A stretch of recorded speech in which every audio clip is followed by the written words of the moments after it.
শিক্ষার্থী বন্ধুরা, এবারে আমরা তড়িৎ প্রাবল্য রিলেটেড 5 নাম্বার ম্যাথটা আমরা সলিউশন করার চেষ্টা করব। দেখো তো কি বলে দেয়া আছে যে পরস্পর থেকে 2 মিটার দূরে অবস্থিত 10 ন্যানোকুলম এবং -5 ন্যানোকুলম মানের দুটি চার্জ অবস্থিত। প্রশ্ন হচ্ছে কোথায় উভয় চার্জের জন্য লব্ধি প্রাবল্যের মান শূন্য হবে। তাহলে এই 10 ন্যানোকুলম এবং -5 ন্যানোকুলম এই দুইটা পরস্পর হতে 2 মিটার দূরে অবস্থিত। বলেছে কোথায় উভয় চার্জের জন্য লব্ধি প্রাবল্যের মান শূন্য হবে। আমরা গত ক্লাসেই বলেছি কোথায় লব্ধি প্রাবল্য শূন্য হবে, যদি সমধর্মী চার্জ হয় তাহলে ভেতরে কোথাও হবে, আর বিপরীতধর্মী চার্জ হলে বাহিরে কোথাও হবে। তাহলে বলো তো এটা বিপরীতধর্মী চার্জ, তাহলে বাহিরে হবে। এখন 10-এর বাহিরে হবে নাকি এই -5-এর বাহিরে হবে? আমরা বলেছিলাম ছোট মানের চার্জের কাছাকাছি হবে লব্ধি প্রাবল্য শূন্য। তাহলে 10 ছোট নাকি 5 ছোট? 5 ছোট, তাহলে 5-এর কাছাকাছি হবে। তাহলে আমরা অন্তত প্রথমে গেস করতে পেরেছি এই -5 ন্যানোকুলম্বের কাছাকাছি লব্ধি প্রাবল্য শূন্য হবে। তাহলে ধরে নেই এই জায়গাতে লব্ধি প্রাবল্য শূন্য, ধরে নেই এটা সি বিন্দু। তাহলে আমরা এখান থেকেও দূরত্বটা ধরতে পারি, এখান থেকেও দূরত্বটা ধরতে পারি। তাহলে ধরে নেই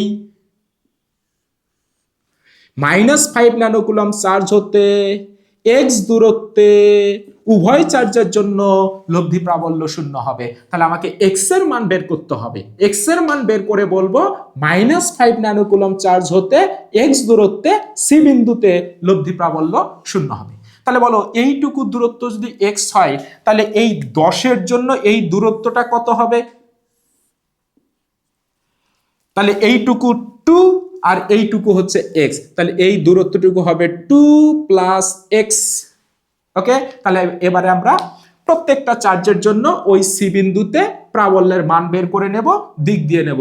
চলো, 10 ন্যানোকুলম চার্জ হতে 2 + x দূরত্বে সি বিন্দুতে প্রাবল্যের মান হবে। তাহলে 10 ন্যানোকুলম চার্জের জন্য এবার কত দূরত্বে?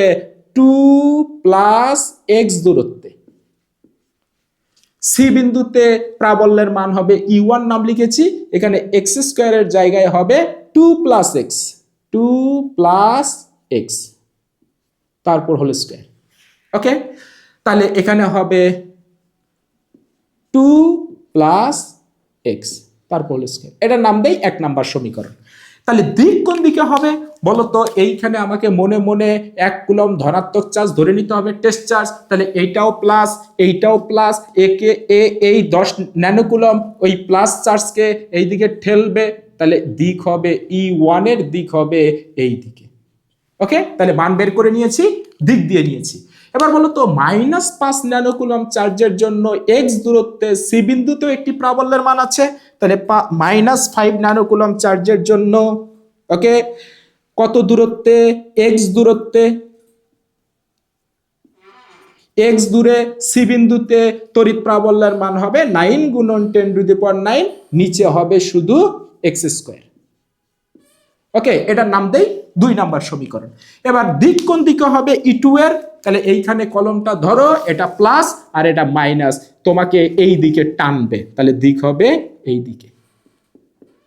তাহলে E2 এর দিক হবে এই দিকে। দেখো আমাদের প্রথম শর্ত মেনেছে, E1 এবং E2 এর দিক হইছে বিপরীতমুখী। এবারে এই E1 এবং E2 এর মান যদি সমান হয় তাহলে কিন্তু লব্ধি প্রাবল্য শূন্য হবে। তাহলে বলো 9 × 10⁹, আর এই জায়গাতে হবে 2 + x, তারপর হোল স্কয়ার, 2 + x, তারপর হোল স্কয়ার, আর এখানে হবে 9 × 10⁹, আর নিচে হবে হচ্ছে শুধু x², 2 নাম্বার সমীকরণ অনুযায়ী। এবার 9 × 10⁹, এগুলো কেটে যাবে, ইনভার্স কেটে যাবে। বলো তো কত থাকবে আমাদের? উপরে থাকবে 2, কারণ এই 5 দিয়েও কেটে যাবে, 5 × 2, তাহলে উপরে হবে 2, নিচে হবে 2 + x, তারপর হোল স্কয়ার = এখানে কত হবে? উপরে হবে 1, এখানে হবে x²। ওকে, তাহলে আমরা একটু সহজ করে ক্যালকুলেশন করব। বলো তো এইটাকে আমরা ওই পাশে নিয়ে যাই আর 1টাকে আমরা এই পাশে নিয়ে আসি। তাহলে যদি একবারে লিখি 2 + x, তারপর হোল স্কয়ার, আর এখানে নিচে থাকবে x², আর এখানে থাকবে যদি আমরা ইয়ে করি তাহলে এইখানে হবে হচ্ছে নিচে 2, তাহলে উল্টে যাবে, 2 থাকবে শুধু। ওকে, তাহলে এবার স্কোয়ার দুটোর উপরে দেওয়া যায়, আবার প্রত্যেকটার নিচে আমরা এক্স দিতে পারি। তাহলে 2/x প্লাস x/x, তাহলে এবার দুটোর উপরেই স্কোয়ার ইজ ইকুয়াল টু হবে 2। বলো তো এবার এই স্কোয়ারটাকে আমরা ওই পাশে পাঠিয়ে দিতে পারি, তাহলে হবে √2। ওকে, তাহলে এখানে হবে 2/x, এটা হবে +1, এখানে হবে √2। তাহলে আমরা লিখতে পারি 2/x ইজ ইকুয়াল টু হবে √2 - 1। এইখান থেকে ক্যালকুলেশন করে আমরা x এর মানটা বের করতে পারি। x এর মানটা বের হবে 4.83 এত মিটার। তাহলে এটাই আমাদের হবে আনসার। তার মানে x এর মান আমরা পেয়েছি 4.83 এত মিটার। তাহলে কি পেয়ে গেলাম? উত্তর পেয়ে গেছি। তাহলে প্রশ্নে কি বলা ছিল? 10 ন্যানোকুলম -5 ন্যানোকুলম দুটো চার্জ পরস্পর হতে 2 মিটার দূরে অবস্থিত, কোথায়? উভয় চার্জের জন্য লব্ধি প্রাবল্যের মান শূন্য হবে। ধরে নিয়েছি -5 ন্যানোকুলম চার্জ হতে x দূরত্বে c বিন্দুতে উভয় চার্জের জন্য লব্ধি প্রাবল্যের মান শূন্য হবে। আমরা ক্যালকুলেশন করে x এর মান বের করেছি 4.83। তাহলে উত্তর হচ্ছে -5 ন্যানোকুলম চার্জ হতে 4.83 মিটার দূরে c বিন্দুতে উভয় চার্জের জন্য লব্ধি প্রাবল্যের মান শূন্য হবে।